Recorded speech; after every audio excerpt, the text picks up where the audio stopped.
Video को like करें और हमारे चैनल नूर इस्लाम को सब्सक्राइब करें ऐसे ही ईमान अफरोज़ बयान सुनने के लिए। मेरे आका सल्लल्लाहु अलैहि वसल्लम से पूछा गया, या रसूल अल्लाह सल्लल्लाहु ताला अलैहि वसल्लम, बेहतरीन मुसलमान कौन है? तो मेरे आका सल्लल्लाहु अलैहि वसल्लम फरमाते हैं, जिसके हाथ से और जिसकी जबान से दूसरा मुसलमान महफूज रहे वही बेहतरीन मुसलमान है। यानी अपने हाथ से किसी को तकलीफ न पहुंचाओ, अपनी जबान से किसी को तकलीफ न पहुंचाओ। देखो, घर के अंदर जिंदगी गुजारने का तरीका क्या होना चाहिए? हमारे बच्चे हैं, हमारे बेटे हैं, हमारे भाई हैं, अगर वो लोग कोई काम नहीं करते तो हमें तो तादीब करनी पड़ेगी, हमें तो तंबीह करनी पड़ेगी। लेकिन माहिरीन नफ्सियात कहते हैं, एक ही बात को बार बार पीसने से झुंझलाहट पैदा होती है।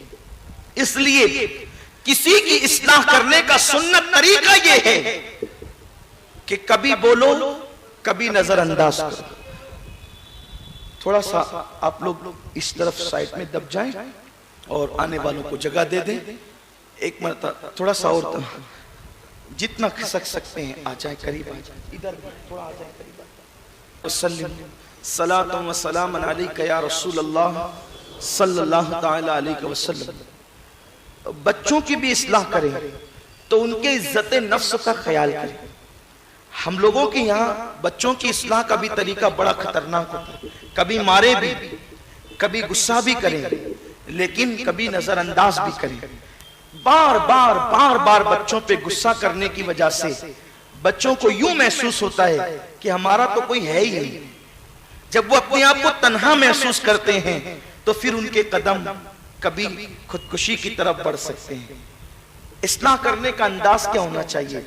देखो, आखिर आपका बच्चा कितनी बड़ी गलती करेगा तो आप क्या सजा दोगे? आपका बच्चा कितनी ही बड़ी गलती करेगा लेकिन वो मस्जिद में आके पेशाब तो नहीं करेगा। आप देखें, अल्लाह के रसूल सल्लल्लाहु अलैहि वसल्लम के दौर में एक शख्स ने मस्जिद के अंदर पेशाब करना शुरू किया। लोग आस्तीनें चढ़ाकर उसको मारने के लिए दौड़े। आका ने फरमाया, रुको, ठहरो, न मारो। रोक दिया गया। उसके बाद अल्लाह के हबीब सल्लल्लाहु अलैहि वसल्लम ने उसे पेशाब करने दिया और फिर फरमाया कि मस्जिद धो डालो, और उसको पकड़ के फरमाया, ओ अल्लाह के बंदे, ये मस्जिद है, ये पेशाब करने की जगह नहीं है। ये फरमा करके उसको रुखसत किया। आप गौर फरमाएं, इस्लाह का अंदाज माँ बाप के पास इंतहाई अच्छे अल्फाज के साथ होना चाहिए। जैसे आप देखें, जो तरबियत करने वाला है अगर उसकी जबान में चाशनी और शीरनी नहीं है, एक वक्त आता है कि जैसे ही बच्चे जवानी की दहलीज पे कदम रखते हैं, माँ बाप से उनका डिस्टेंस बढ़ जाता है, उनका फासला बढ़ जाता है। क्यों? इसलिए कि अब वो जवानी की दहलीज पे कदम रख चुके हैं और हम बात बात में उनको डांटते हैं, बात बात में उनको टॉर्चर करते हैं। अगर यही सूरत हाल रही तो फिर माँ बाप से औलाद नफरत करना शुरू कर देती है और औलाद माँ बाप से दूर होने लगती है और यूं लगता है कि इनका काम ही डांटना है, यहाँ से तो कभी प्यार नहीं मिला।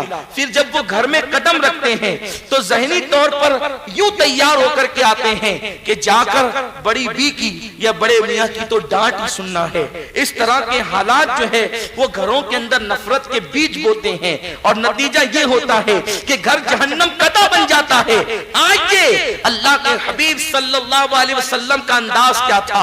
हजरत अनस इब्ने मालिक कहते हैं, मेरा बचपना था, मैं बचपने से हुजूर की खिदमत में रहा और आका के विसाल तक रहा, लेकिन मैंने देखा आका ने कभी अपनी जात के लिए ना अपनी बीबियों को डांटा, ना अपने खातिन को डांटा। हुजूर ने कभी किसी को नहीं डांटा और इस्लाह करने का अंदाज भी कितना हसीन था। फरमाते हैं, मेरा बचपना था, मैं अंगूर लेकर के, मेरी अम्मी ने कहा, बेटे जा हुजूर को अंगूर ले जाकर के पेश कर दे, आका अंगूर पसंद करते हैं। मैं अंगूर लेकर के घर से निकला, क्योंकि बच्चों की आदत होती है अगर उनके हाथ में खाने की चीज दे दी जाए तो बच्चे खाते खाते जाते हैं, ये उनकी आदत है।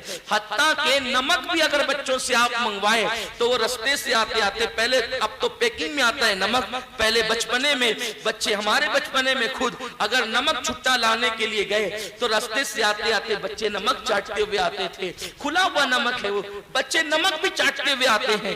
जो चीज आप उनको देंगे वो खाते हुए ले जाएंगे। ये बच्चों की फितरत है। अनस इब्न मालिक कहते हैं चूंकि फितरत मक्के के बच्चे की भी वही फितरत, मदीने तैयबा के बच्चे की भी वही फितरत, मालेगांव के बच्चे की भी वही फितरत, फितरत सारे इंसानों की यकसा है और अल्लाह ने इंसान को फितरत पर पैदा किया है। अनस इब्न मालिक ने एक अंगूर मुंह में डाला, लज्जत आई, दूसरा डाला, तीसरा डाला और चलते रहे अपनी धुन में। बच्चों को तो दूर अंदेशी होती भी नहीं, बच्चों को तो ख्याल दूर का होता भी नहीं, खाते रहे यहाँ तक के कि बारगाह रिसालत में पहुंचने तक सारे अंगूर खत्म कर डाले और ले जा करके कहा हुजूर मेरी अम्मी ने अंगूर दिए हैं। तो आका ने अंगूर को देखा कि वहां तो अंगूर है ही नहीं बल्कि वो अंगूर की डंकालियां मौजूद है।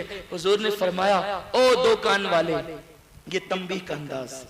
सोचो हजरत अनस इब्न मालिक अपने बुढ़ापे में ये बयान करते हुए मुस्कुरा देते थे कि हुजूर ने मुझसे कहा था ओ दो कान वाले। मेरे प्यारे आका सल्लल्लाहु अलैहि वसल्लम के प्यारे दीवानों, माँ बाप का औलाद को प्यार देना बहुत जरूरी है। हम अपनी औलाद को प्यार न देंगे तो कौन प्यार देगा। लेकिन अब प्यार देने का ये मतलब नहीं है कि आप उनको गुनाहों के आलात ला करके दे दें।